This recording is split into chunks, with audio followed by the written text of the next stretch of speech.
Takes a while.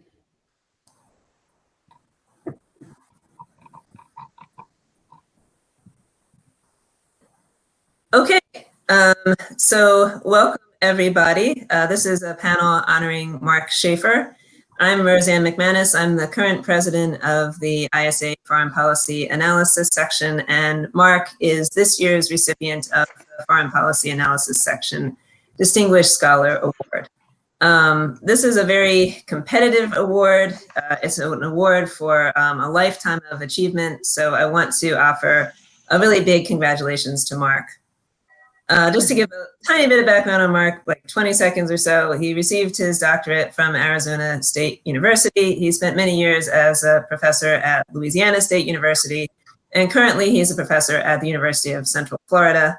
His research focuses on the political psychology of leaders' beliefs, leaders' personality, and group decision-making policies, and how these impact foreign policy. He's a pioneer in computerized at-a-distance content analysis of leaders' verbal behaviors in the leadership trait analysis and operational code research programs. I know that Mark has always been happy to mentor junior scholars. In fact, when I was a graduate student, I just emailed him out of the blue and he spent like 45 minutes talking to me on the phone. So I know I appreciated that. And from what I hear, it's the same way with lots of people. And he's also held a variety of leadership roles in the FPA section and ISA more broadly. But I don't want to steal the thunder of our speakers, so I'll turn it over to them just to tell you the order. First, we'll hear from Marijke Breuning, then Gary Smith, then Ryan Beasley, then Juliet Kaarbo, then Steve Walker, and then we'll hear a little bit from Mark himself.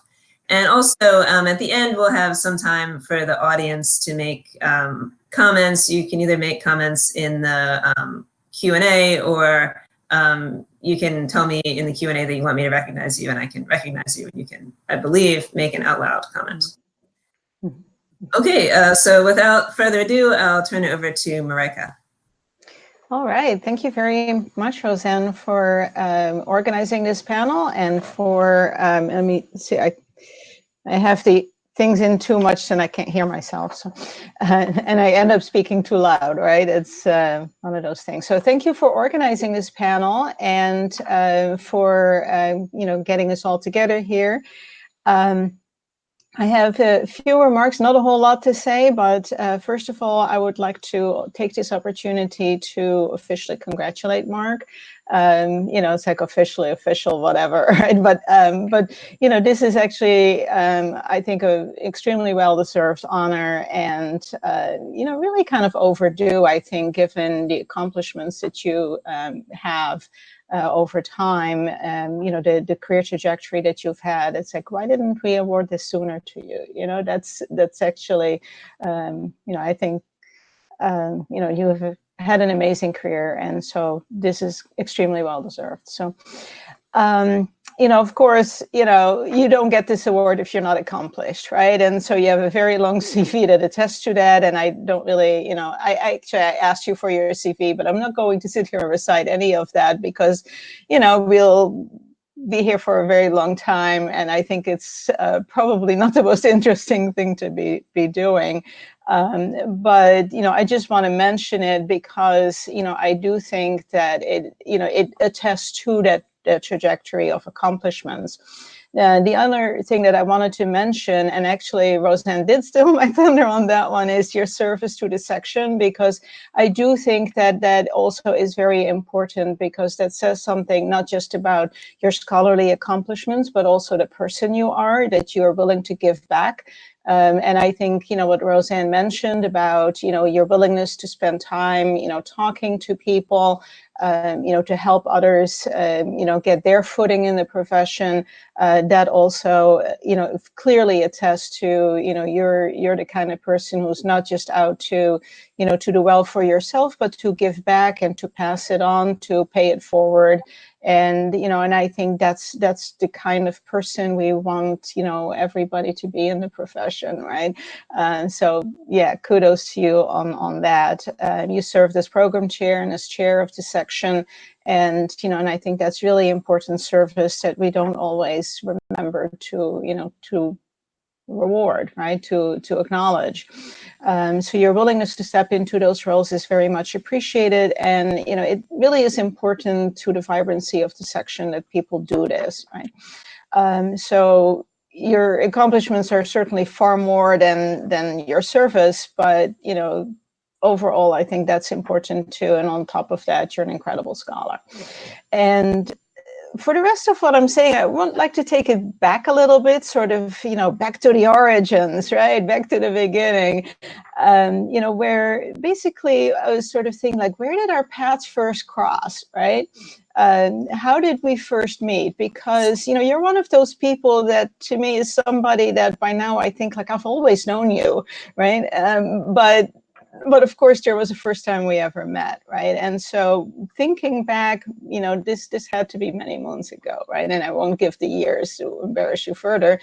There was something called the Summer Institute in Political Psychology at Ohio State. And I think, this gets a lot of nods because I think most of us here on the panel were part of that. So this is sort of how you build connections, right? But I believe that that's where you participated in that. And I believe that's where our paths first crossed. And then in addition to that, you had a dissertation fellowship that was part of the National Science Foundation funded Mershon Center Research Training Group. And we have several alumni sitting here, of that as well. So I think that sort of built something that, I know Peg Herman used to refer to that as the invisible college, right? Well, we're not invisible, right? We're not at all invisible. Actually, I think that, as a result, in good part of your efforts and of the things you have done in the profession, political psychology is not invisible. In fact, you've helped make that something that is really quite a centerpiece and quite important in foreign policy analysis. So I think that you helped very much to foster the study of psychological approaches to leaders, to foreign policy decision making more broadly. So leaders individually, groups of leaders, and so on. And I also want to sort of say that, some of us have maintained that focus a lot better than others, right? And I would say that as far as, the focus on political psychology goes, you've probably done better than some of us, and I'll just speak for myself on that one, in maintaining that focus on political psychology and, studying leaders in really innovative ways with, working with automated content analysis and such. And so I think that that you've really contributed in making political psychology as important in the discipline as it is today. And that's really quite an achievement, I would say. And, and I think part of what I also want to acknowledge is that these distinguished scholar panels sometimes feel like, okay, you're on your last legs now, right? And I think that originally we called it something like a senior scholar or something of that nature. And lots of people in the early days that were awarded it objected to that. And I think, you should too, because I don't think you're on your last legs. You have a lot of notable achievement, but you also have things that are just out and in the pipeline. And I think Serjan had the image of your new book up on the screen before we get started. And I am quite certain that there will still be a lot of new stuff coming out of you so that you'll remain a leader in the discipline for quite some time to come. So congratulations on being recognized as this year's distinguished scholar of the foreign policy analysis section. And I'll turn it over to the next speaker. All right, thanks a lot, Marika. Next, we'll hear from Gary. Thank you. So I've known Mark for a paltry 11 years. A little bit of background, I went to Louisiana State for my undergrad. I'm an Orlando native. But at the time that I first met Mark, I was a bit of a lost undergrad, wandering around, not sure what I was going to do. I was in my sophomore year, and I promised my GPA reflected my lost wanderings. But in the spring of 2010, I wandered into his Introduction to International Relations class, and to say that that class changed my life trajectory is an understatement. Mark has been my mentor and advisor and colleague and friend for these 11 years, and from the very moment that I first set foot in that class, his passion for the field and his passion for encouraging curiosity in students, for encouraging people to kind of reach for the stars and live to their full potential, has played a huge impact in my life. I recall when I enrolled in his foreign policy analysis course in the spring of 2011, I had finally decided I'm going to go to grad school and I'm going to do this. His political psychology class hooked me. But a personal tragedy hit, and I had to leave at the start of the term, and I told him that. And he said to me that I brought a lot of good stuff to the class, and that he expressed his condolences as my mother was about to pass. And the thing that stuck with me is that as a first-generation college student who was struggling and didn't know kind of what my future held or if I was good enough, just a simple statement that I belonged there stuck with me. Mark has a great ability for helping students feel like they belong, for helping students answer tough questions. It's more than just what he does in the classroom. It's how he mentors young professionals like myself. It's how he's helped at every right moment to restore my confidence in myself with just a passing word, "You're good enough. Your work is good." Those things, it's really hard to quantify these things, right? The teaching accolades in his CV are self-explanatory. He's more than just a great researcher. He's a great guy and a great professor and somebody who can be emulated in the field for years to come. My remarks are kind of short because I'm a man of few words a lot, but I think that being a distinguished scholar is more than just being a great researcher. It's about preparing the future generation to tackle the same tough questions that will arise in the future. And more than anything in my life, Mark has been a supportive inspiration, somebody who would proverbially smack me upside the head when I was screwing around. Would never, and trust me, I screwed around a lot. I'm a slow learner when it comes to writing. Just ask him.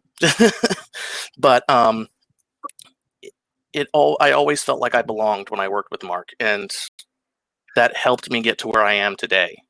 I'm the first person in my family to graduate college. I'm the first person in my family to get a doctorate, and to say that if I hadn't just accidentally wandered into his intro IR class in 2010, that may not be the case is pretty true. I may not have found this field. I may not have found my passion, and I may not have had the great experiences I've had today.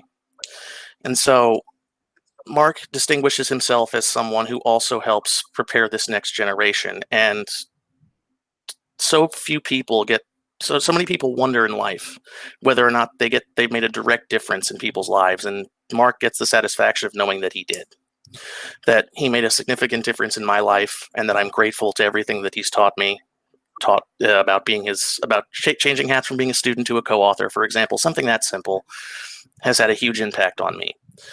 And so I know I'm not the first student whose life he's changed. I know I won't be the last, but I'm grateful for that. Thank you, Mark, for everything that you've done. Thank you for everything that you've taught me. And congratulations on this well-deserved honor. Thank you, Gary. That was very moving. Let's hear from Ryan next. Okay, thank you. Thanks to everybody who's here. Thank you, Roseanne, for putting this together. It's great to be part of this celebration of Mark's tremendous accomplishments. I'm really thrilled that he's receiving this award finally, and I'm honored to be on the panel. I've known Mark for a long time. I've gotten to work most closely with him more recently. My earliest memories of Mark, like Marika's, are also from our time in the Invisible College, the Summer Institute in Political Psychology. My impressions of him at the time were that I thought he was pretty damn smart, really knew what he was doing, and had a bit of a qualified intensity about him. And I think now I've come to understand some of my early impressions better, particularly as I now have the benefit of having read most of his work and also gotten to know him as a person. So here's how I understand that qualified intensity now. Mark cares deeply about advancing the field, and good evidence is key. Mark is an avid empiricist and studying foreign policy always with a clear theoretical bent, but empirically. His early work on democratic peace demonstrates this quite nicely, as does his experimental work, which he did in his doctoral dissertation. That intensity empiricist combo stands out to me. I've recently been working to develop a new foreign policy timing theory with Andy Hom, who is a critical IR theorist. He's brilliant and is a good friend, but intense empiricism isn't exactly what a critical theory starts with. And all the time we were working together, I kept thinking with Mark in my head, you know, how should I frame this? How should I translate what it is that we're doing in a way that Mark would say, yeah, okay, that passes the test, that passes muster. So for somebody who gets into the heads of leaders, so to speak, you've done a great job of getting into my head. Thanks for that. I remember one panel, I think it was a ISPP panel a long time ago that you and I were both on, and I was struck because I was presenting some work on using experiments in small groups. I don't know if you'll remember this, but I don't know if you were the discussant, but you called me out on some flaw I had, some fallacy or some causal claim I was making. And I remember at first like being defensive, you know, like I know this. And then I thought, oh, I think he might be onto something. And it stuck with me. Like once again, he really knows what he's doing, you know? And that was, I just remember that vividly. I don't know if you will, but you take processes very seriously, which is something that I personally really admire. And while I know that your work with Steve and others is making real advances in connecting to IR and some of its dependent variables, I most value your work on groupthink and group dynamics. And you, along with Scott Critchlow, have an impressive empirical effort to generate statistical analyses across cases. And your linking of leader personality traits and group dynamics is invaluable to me. I just admire that. You're an advocate of at-a-distance methods, firmly advancing that research, which has seen an explosion of work even recently, giving rise to new projects like the Coding in Tongues project that Klaus Brummer and others are working on, and helping to mint new PhDs. You're not just an advocate. I mean, you're tirelessly laboring to build a substantial data set of leader traits and beliefs. You've made huge headway. You have managed a project that has resulted in 150 different leader profiles, 39 countries, 46,000 speeches, 50 million words. That project that Julie and I are hoping to advance with Mark's help, we're calling Cycle, Psychological Characteristics of Leaders. Your data set represents a huge benefit to a wide range of scholars who might want to include individual characteristics as part of their empirical analyses, whatever they are. And it's not just foreign policy to IR, but also cognate fields that recognize the importance of leaders in decision making. So I think that's a huge contribution. It was through Mark's typical generosity that Julie and I had the occasion to visit him, and Joey, of course, in Florida. And Mark is also creative and insightful. So as I was singing for my supper, giving a presentation in Florida, working on the Cycle project, I just finished, and Mark just jumped out of his chair and walked up to my slides on the screen. He starts, well, you know, you've got your model here. Maybe if you move this around, you could, you know, readjust it. I'm thinking, wow, this is just, you know, he's sharp, he's quick, he's keen, he's on the spot.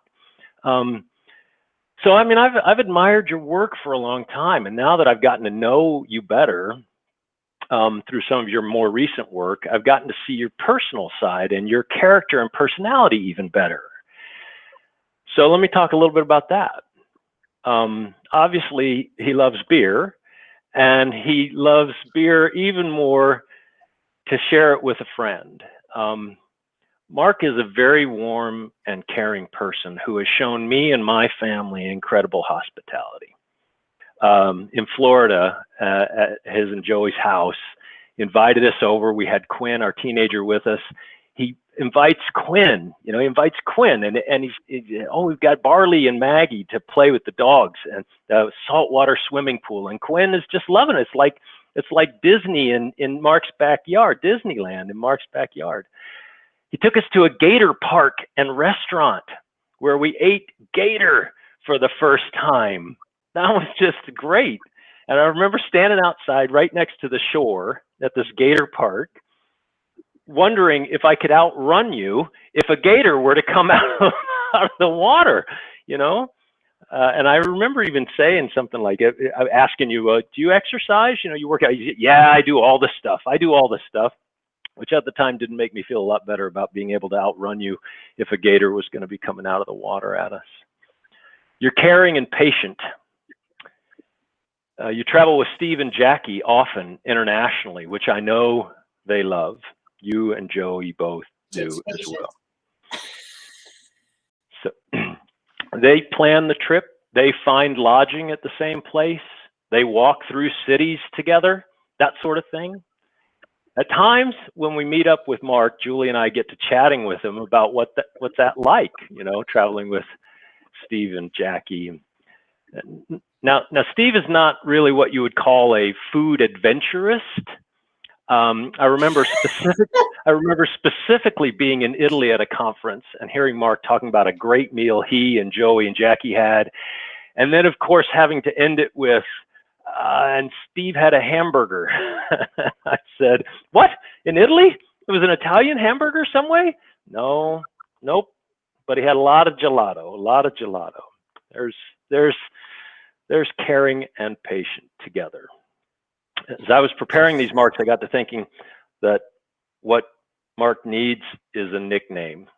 Now, it's not that Mark is a bad name, you know, but you can't prepare remarks that mark the occasion of Mark having left his mark on the field and then us all get back to marking papers. So we got something else we got to have. You need a summary academic nickname that also suits your personality. You know, like at a distance Schafer. It doesn't really work. It sounds like you don't want to be near him. You know, you want to keep him at a distance. And of course, nothing could be further from the truth. Maybe Walker.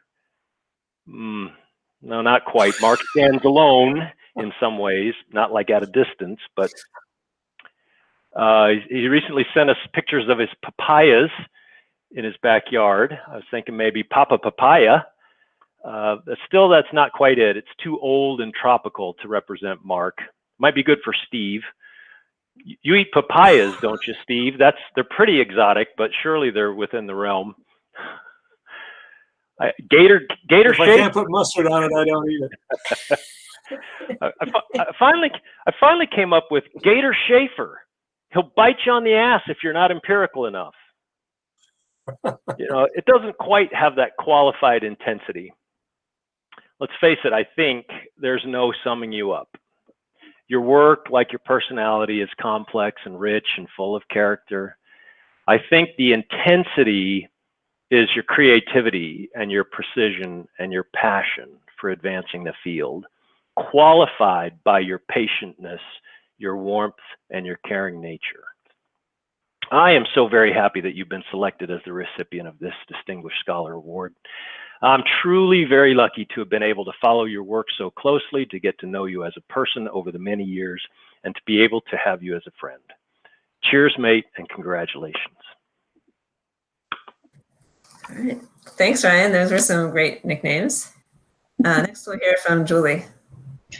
Thanks. Thanks, Roseanne, and thanks for everybody for being on this panel and being at this incredible occasion. I'm honored to be included in talking about Mark and his career and his place as a distinguished scholar in foreign policy.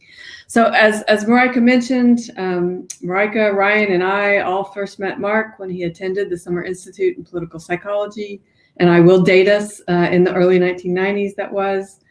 And when he was a fellow in the Invisible College, then known as the Invisible College on Cognition and Collective Decision Making. And this was a research training grant that Peg Herman secured from the National Science Foundation. And as grad students, Mark, Marika, Ryan, and myself met with advisors, including Steve, fairly regularly for about 5 years. And that was an incredible journey in which to forge professional relationships and personal relationships. Immediately when I met Mark, I knew he was a kindred spirit, and we became friends. So I want to say a few things about Mark's research, his career, his professional life, but then turn to our friendship. What I want to emphasize about Mark's research is that he took the research training grants theme, cognition and collective decision-making, to heart throughout his career. And I think this echoes what Marika said about he kind of stuck with that training and advanced it more seriously than many of us. He is very serious about the so-called aggregation problem, about how to aggregate individual level psychology through to state decisions and to international relations. He's serious about Crossing Simon's Bridge, which is the subtitle of Mark and Steve's new book on operational code analysis and foreign policy roles. And you also see him grappling this within and addressing this question of aggregation in his book with Steve and Akan on rethinking foreign policy analysis, states, leaders, and the micro foundations of behavioral international relations. And to do this, to address aggregation issues, Mark has not only focused on one theory or one aspect or one method, but he's made really significant contributions to leadership trait analysis, to operational code analysis, to group decision-making, especially in the book Ryan mentioned already, the groupthink versus high-quality decision-making with Scott, a book that when I read it, I wish I would have written that book. I really like that book. And then going back to his earlier work on images and conflict resolution. And Ryan talked about this a little bit, and Steve probably will as well, about Mark's advocacy of quantitative work, of empirical work in foreign policy analysis that clearly comes through his career, and about his incredible contributions to the development of at a distance profile methods. But his contributions clearly go beyond methods. He has consistently connected his political psychology research to big questions and debates in international relations. And each piece of his work has moved forward how we understand the aggregation of individual traits to groups, to policy decisions, and to outcomes at the international level. And these contributions were recognized very early on, with Mark getting the Erik Erikson Early Career Award for Excellence and Creativity in the field of political psychology from the International Society of Political Psychology back in 2003.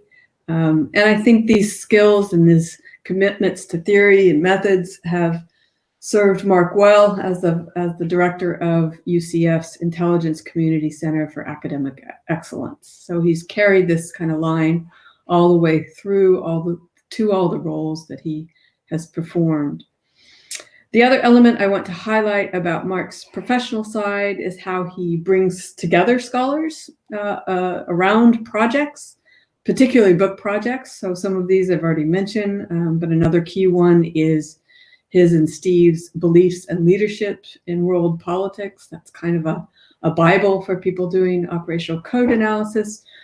But this and these other books are more than edited collections. They are about connecting people and including graduate students who are doing cutting edge research. And so this next thing I say, well, Gary said it better and almost drove me to tears when he said it, but it's clear that Mark is committed to the professional development and the caring of his PhD students. He's co-authored a number of pieces with his graduate students, and to me, this is the height of mentorship and PhD level supervision, and it is one of the most important ingredients in my mind of a distinguished scholar career. So I'm always impressed with that. More personally, Mark has always been supportive of me, and I appreciate that, of my ideas, of my work throughout my career. He's always been a kind discussant and probably a kind reviewer. There is a funny story about Mark being one of my reviewers, but I cannot share that publicly. So there you go. And when my when my research took a backseat at one point in my career, a backseat to kids, to administrative roles, to health issues, Mark was an important role model of a researcher for me. He continued to inspire me and helped me get inspired to kind of get back in the game, and I appreciate that. I don't know when we first started doing our thing, which is to have beers at ISA. I'm pretty sure it was in New Orleans at that big brewery by the Hilton. I think Ryan went off gambling at the casino, but we went to have beers. But whenever we were both at ISA, this has become a tradition, and it is a highlight for me always. Sharing life stories, job challenges, big move decisions. So Mark left LSU for UCF right about the time that I moved to Edinburgh. These conversations over these big life issues in the more recent years took our friendship and our professional connection to a whole new level, I think. And ISA beer conversations turned into the 2 recent trips to visit Mark in Florida that Ryan mentioned. And I think that's only deepened our friendship and spurred on this new research collaboration on the cycle data set, which has been really, really interesting and fun. I've learned a lot from Mark in the friendship. I've learned how to coordinate ordering beers with my partner so that you switch halfway through. You don't switch partners, but you switch beers halfway through. I've learned how to speak in the third person about myself. Julie likes that Mark does this. I think that's a cute little thing you do. I've learned how one could grow papayas. Ryan mentioned this as well. We're the proud godparents of a papaya tree growing in Orlando that we get photo updates on. I've learned how to cook rice. I mean, I knew how to cook rice, but Mark and Joey introduced me to the wonder of a rice cooker, and I haven't looked back. So thanks for that as well. So for all that you have taught me, Mark, work and otherwise, welcome to the Foreign Policy Distinguished Scholar Club. I'll show you the secret handshake as soon as we can have handshakes. And congratulations for this very well-deserved award. All right. Thank you, Julie. Those were great remarks. Next, we'll hear from Steve. Thank you. The previous speakers have touched on a lot of items that I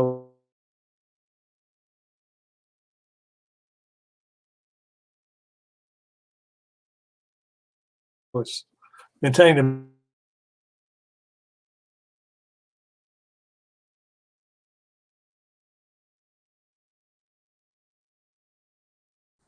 Is Steve frozen for other people? I can't tell if it's my computer or ISA. Steve, you're frozen. ASU.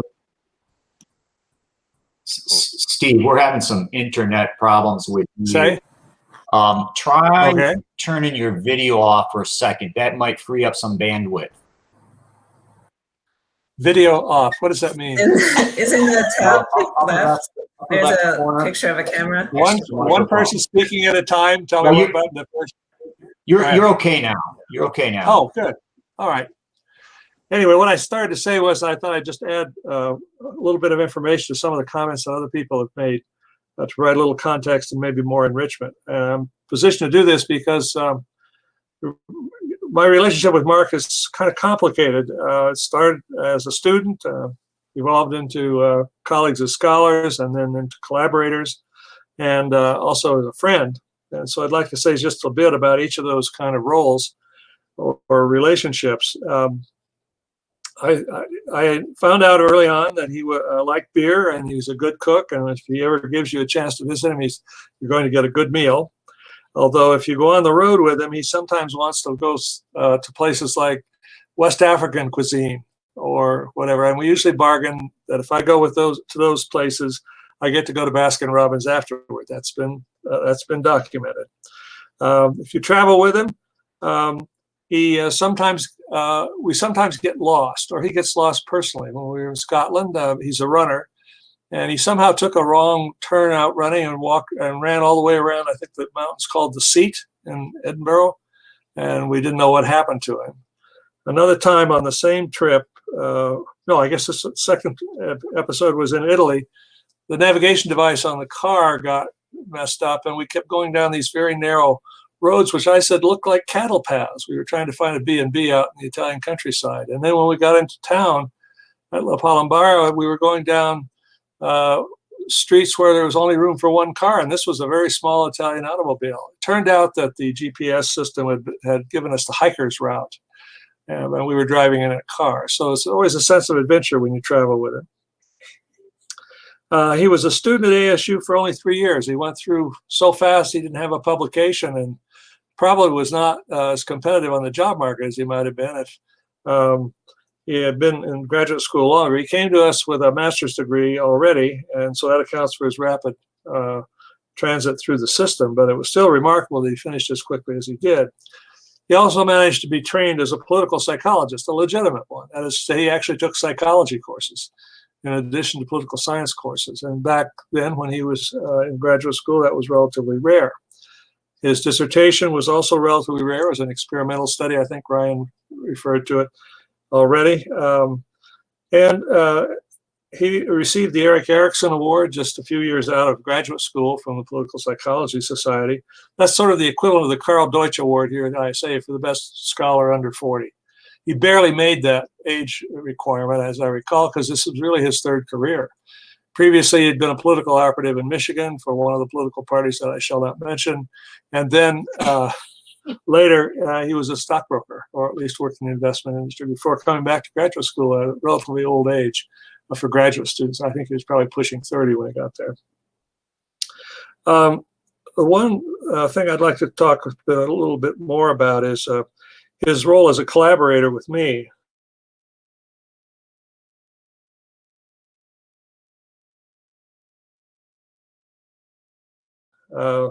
For someone who is a genuine collaborator. I think our discipline is marked by collaboration between theory and data. That is, each depends on the other. It's a symbiotic relationship.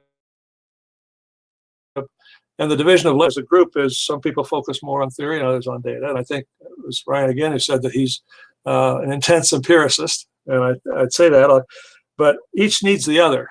People with ideas need data to test them, and people with data need ideas to organize them. And that was kind of the basis upon which we started out. I had some theoretical skills, but not much data analysis skills. And he was very well trained as a statistician and a methodologist and an experimentalist. And so that's the basis on which we've collaborated. And I guess I'd like to say that the Operational Code Research Program, if I call it that, it owes its progress, if we've made any, largely to him.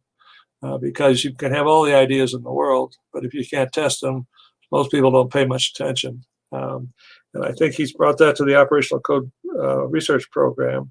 The cycle data set that he's working with on now, the VIX, Verbs in Context System of Content Analysis that he helped develop early on, are really important contributions to what we know about political psychology and foreign policy decision making. The last thing I'd like to say is thank you for all you've done in all of these areas. And I have some data. I'm not a very good data analyst, but I did take a look at my CV. I've been doing this for a half century. Actually, I started in 1969, a little over a half century. And if you take the first period before Mark up to 1998, I published in 30 years, 36 papers and chapters and books and one edited volume. As soon as Mark appeared on the scene, since 1998, in only 22 years, 54 papers and chapters and 3 edited volumes. And of those publications, 40% of them were collaborative, which means my productivity went up by a factor of 1.5.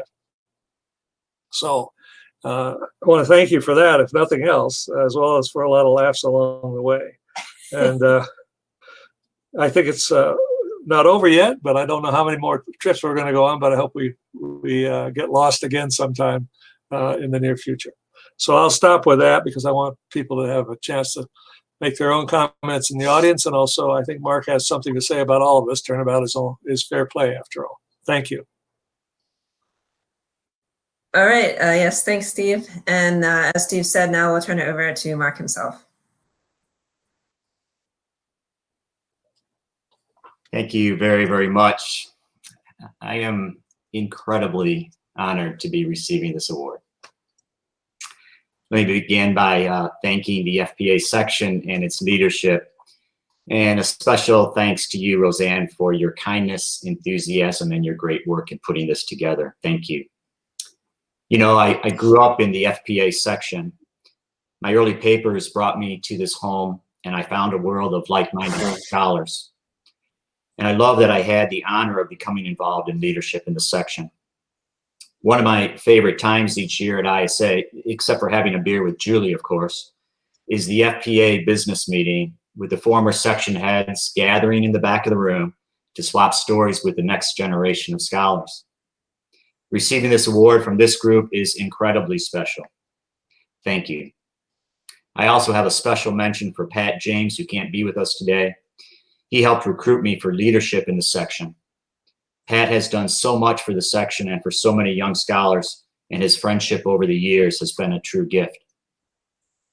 I thank my partner, Joey.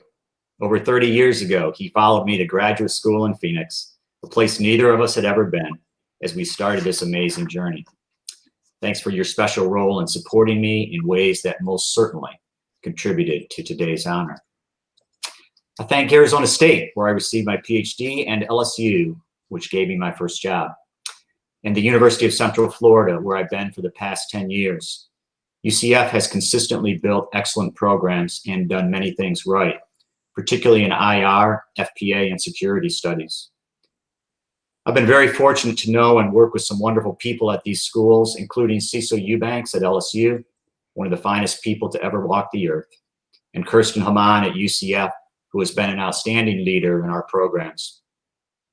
And speaking of LSU, that's where I met Scott Critchlow, my co-author, on some of my favorite research in my career, testing components of groupthink by reading lots of cases and quantifying important indicators. I thank the young scholars who are interested in our work. As has been mentioned, Steve and I just came out with an edited book that showcases some recent work in the operational code. I'm proud of our work there, advancements in game theory, role theory, and a new large N data set. But what I really love is that we involve many younger scholars who showcase their work and new ideas. Their excitement, scholarship, character, and professionalism impressed me repeatedly and renewed my own excitement in the field. My fellow panelists, wow. What an honor to be here with you. Thank you for your words. And more than that, thank you for all you have done over the years for me personally as colleagues and friends, but also for all you have done for foreign policy analysis. Marika, we have rubbed elbows at ISA for 25 years. You have done so much with your own scholarship and with your service. And along the way, you are always so quick with a smile and a warm greeting. You have been a true gem to FPA. Gary, I have watched you grow up in this field, from your undergraduate interest in political psychology to your graduate work, and now as you help lead the next generation.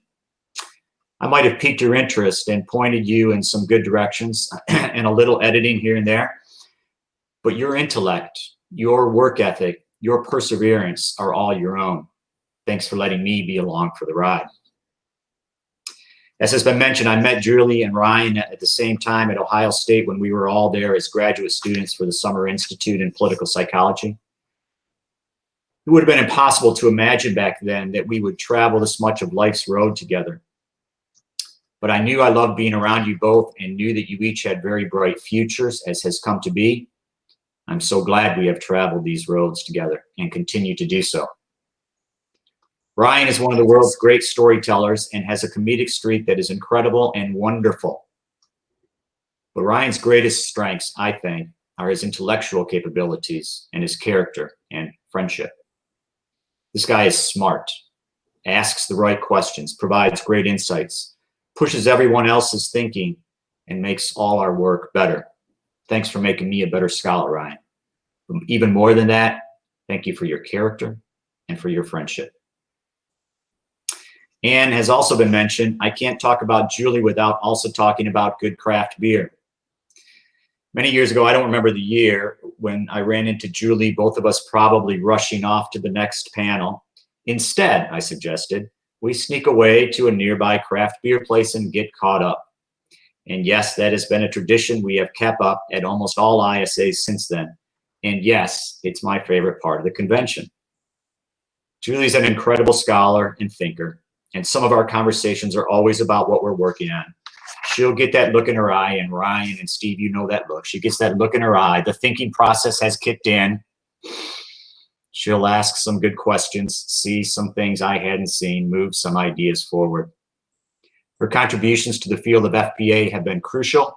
She's one of the most important scholars of our generation. But life is more than just work. We shared a lot, swapped stories, shared the joys and challenges of life. I'm a much better scholar for having known and had beers with Julie over the years. But even more importantly, I cherish the human side we've shared as we each grew up in FPA and life. Apparently, Sir Isaac Newton made famous the phrase, standing on the shoulders of giants. If I'm honest, I don't know that I deserve to be on that great list alongside those who make up the FPA Distinguished Scholars. I've worked hard over the years and I've got some things done for sure. But since I am here today and so humbly honored and thankful, it's really important for me to recognize the role that many of those giants played in my career and my life. I often think about how downright lucky I've been on this journey, ending up at Arizona State with Steve Walker, getting that first job, those early publications in some good journals. It's easy to imagine a turn here or there, and things could have been very different. Among the most fortunate things in my career is that I had the opportunity to learn from many of our field's giants. And I'm referring here to what Julie and others have mentioned. About 30 years ago, I think, Margaret Herman received that NSF grant, brought together 20 of the top political psychologists in each discipline. Besides fostering conversations and research projects between them, they funded some dissertation fellowships, and I was very fortunate to receive one. We interacted all the time with such luminaries as Peg Herman, Ole Holste, Janice Gross-Stein, Steve Walker. While it was remarkable to even be in the same room with those giants and to receive their help, what's even more so is the quality of the character that so many of them had. They were incredibly helpful, generous with their time, supportive in every way imaginable, just downright good people. Yes, I have stood on the shoulders of giants, and I have gained not only from their groundbreaking work and mentoring, but also from the quality of their character. And I cannot be thankful enough. And the most important of those luminaries to me is Steve Walker. Steve taught my first class at ASU. I told him about my interest in interactive conflict resolution, and he said that sounded like political psychology. I had found myself a mentor. But my work at the time didn't overlap with Steve's really at all. Instead, he just gave me the space and tremendous support to do things on my own. It wasn't until a couple of years after I graduated that Steve and I began working on research together. He had an idea for quantifying the operational code and thought I could do some of the statistics he had in mind. Early on, we were invited to present the scheme at a session of the Summer Institute of Political Psychology. Michael Young, another wonderful compatriot on the journey, joined us for that project. He had some raw data on Jimmy Carter. I remember literally walking out of an office at OSU with the printout of the statistics in my hand as we hustled across campus to make the presentation. That printout, just off the press, was the first time we had ever laid eyes on the data. And I wasn't completely sure that Steve's scheme would work. As we're walking, and I'm scouring the results, I was stunned. It was some temporal data on Carter's changing operational code beliefs in his final year in office, later published in ISQ. And there it was. The statistical change in year 4 was off the charts. Steve's scheme had worked. We used the words Carter spoke to discern shifts in his cognitive beliefs, exactly as Steve anticipated. That was one of my favorite presentations of data ever. And since then, Steve and I have never stopped working on the operational code together. And it has become one of the most prolific areas in the field.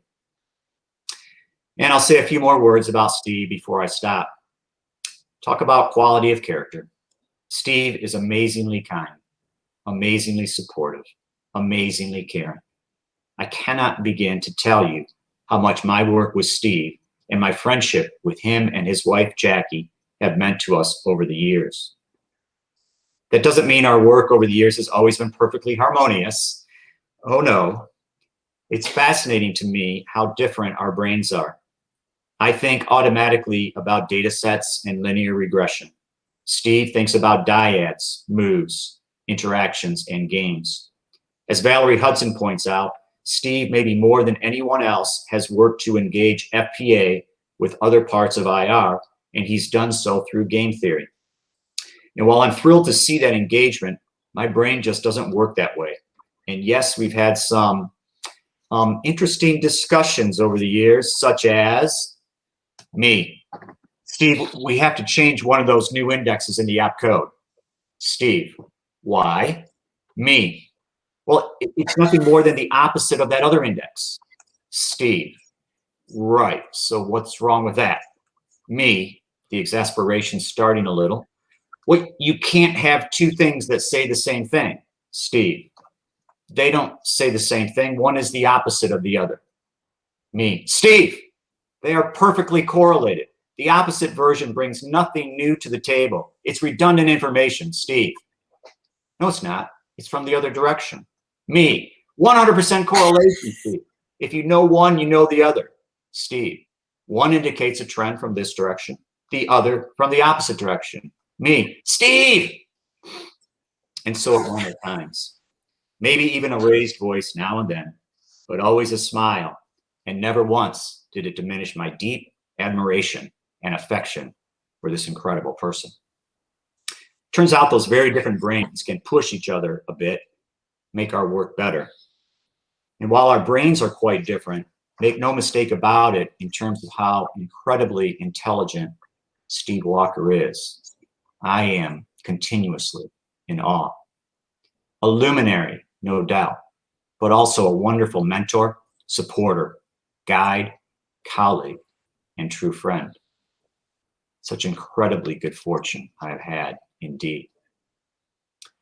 To conclude, I hope some of my work has made a contribution and that others may find some things to build on. But for me, as I hope my remarks have made clear, the journey has also been about the character of the good people I have met and worked with along the way. The two aren't antithetical, of course, making good contributions and having good character, as my experience with some of the giants made clear to me, and as I see so clearly in my fellow panelists here. I wish everyone out there good work, that you work with many good people along the way, and that you remember to cherish your time with them. Thank you very much for this honor and for being part of this journey.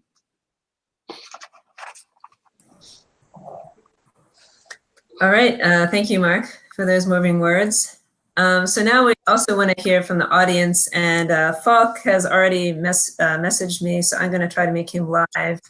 And then if anyone else wants to also speak, you can either put a message in the Q&A, or apparently there's a way to raise your hand, so you can try that. So Falk, I've made you live. I think you have to unmute yourself and turn on your own video.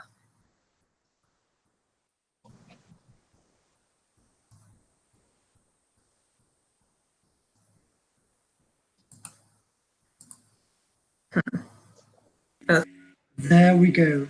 Hi, everyone. So very glad to be here. And although I already did that yesterday in a different meeting when we had the chance to do that. Again, congratulations, Mark, to this award which you're receiving today.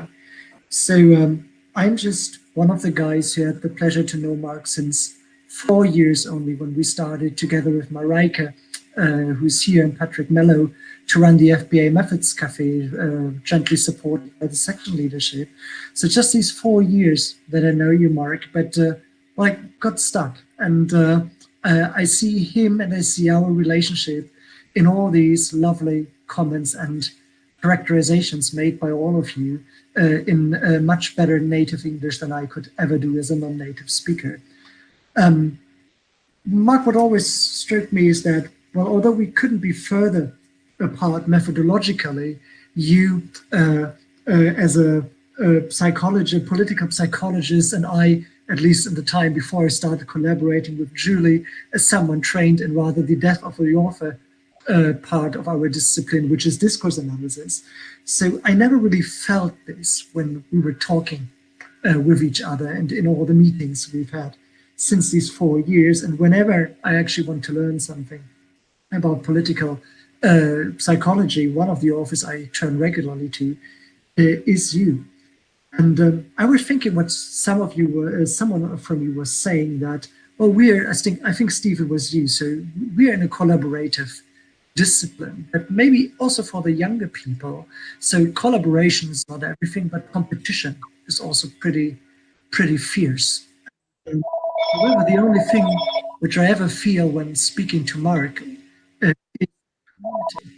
And this is, I think, what makes a lot of the relationships with all of you have built over this long time, and which I've had the pleasure to build over the last 4 years with you. Let me briefly line out just 4 things which I have come to appreciate over the last couple of years when working with Mark.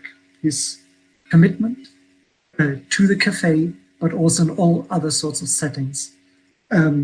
His thoroughness when doing things, his openness towards other approaches, other methodologies, and other people, first and foremost, and his incredible kindness, which I've come to appreciate in many emails all over the years, where never a single line will not be answered in the email which you've written, where it never takes long for an answer to arrive. So this is the really community thing, which I've come to appreciate so much. And let me tell you just a very, very short story, one which I didn't even have to look up because I'll always remember it for the rest of my life. When we were trying to organize a second session of the Methods Cafe, I think it was Toronto. We started in San Francisco and then we did Toronto. I was reaching out to Mark whether he would love to join. He said, and Mark, I hope it's okay that I'm saying this here. So, he said, when you ask someone from Florida whether he wants to go to Toronto in February, the answer is no. But you know what? I like you so much and I like the cafe so much that I'm gonna get myself a new coat and count me in. So this is the Mark I've come to know over the last couple of years. I learned one other thing today that we share a passion for interesting food, and I would like to elaborate further on that at some opportunity. But there's something else, Mark, which I want to make sure, and because Ryan and everyone else has already been talking about it, I just want to show you this, because Mark happens to love this beer very much, which was brewed in this house here some couple of 100 years ago. So it seems to be one of his favorite craft beers, and it's actually brewed in this house in my town where I'm from. And Mark, at the next opportunity when we will be able to see each other, I'll make sure to have one of these bottles with me. So congratulations, and thanks for being with us, and thanks for being the one you are. Cheers. All right, thanks, Falk. I guess we'll take a few more comments from the audience, and then we can let Mark maybe say a few more words at the end if he wants to. I see Joshua has his hand up, so I'm gonna try to make him live.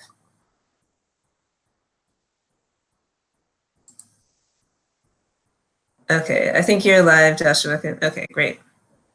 everyone. First off, congrats, Dr. Schafer, of course. Excited to be here to share this with everybody. So I'll just kind of briefly tell a quick snippet about my interaction with Dr. Schafer. He was the reason that I decided to go to UCF and enter the PhD program there. I was very impressed by his scholarship, and I really wanted to work with him. As a first-year PhD student at UCF, I have been born and raised in the southern U.S., so I have a ingrained need to show deference to my superiors. So obviously, I would never not call him Dr. Schafer. And for a person who's as intimidating as Dr. Schafer, as other grad students and undergrads would know, it's tough to do that. So Dr. Schafer took me on to work on a project with him, and one of my first memories in grad school was kind of being on this project with him, collaborating with him, and him immediately starting to yell at me openly, both in his office and in the hallway in front of other people, to stop calling him Dr. Schafer because we are collaborators now, and that's not his name when we are working on a project together. And I'll just kind of echo Gary's sentiments, from earlier. As a early grad student, being instilled with that kind of confidence really makes all the difference in the world. And it just kind of lends to the mentorship and leadership that Dr. Schafer has provided throughout the years. And I know that there's countless other people that have experienced those same things. So from Thanksgivings at your house with you and Joey to, World of Beer, I've really appreciated all the moments with you, Dr. Schafer, and congratulations on a well-deserved honor. All right. Thank you, Joshua. For anyone who hasn't seen, I want to also point out that some people have been offering their congratulations in the chat. So you've received congratulations from Barris, from Sabel, from Serkan, from Christopher Faulkner, who had to leave. Is there anyone else in the audience who wants to speak aloud?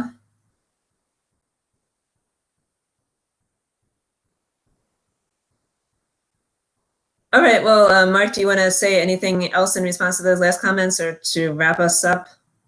Oh, I could always say a lot more, but no, I don't have anything else to add right now. Thanks. Okay, does anyone else want to speak before we conclude? All right, well, let me point out that we will be honoring Mark again more briefly at the FPA business meeting, which will be at 4 p.m. Eastern time tomorrow.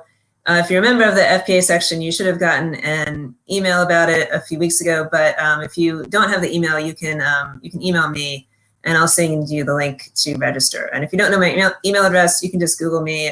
There's not many people named Ryan McManus, so it won't be hard to find me.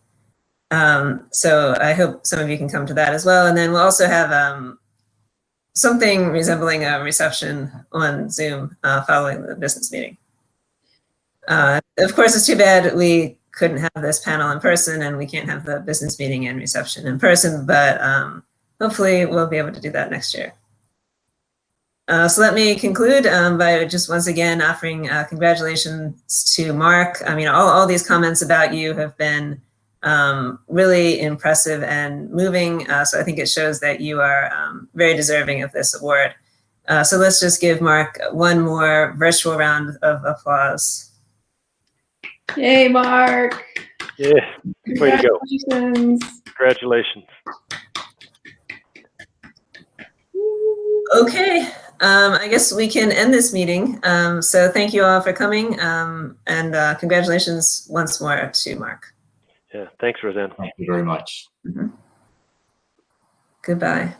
Bye. Bye.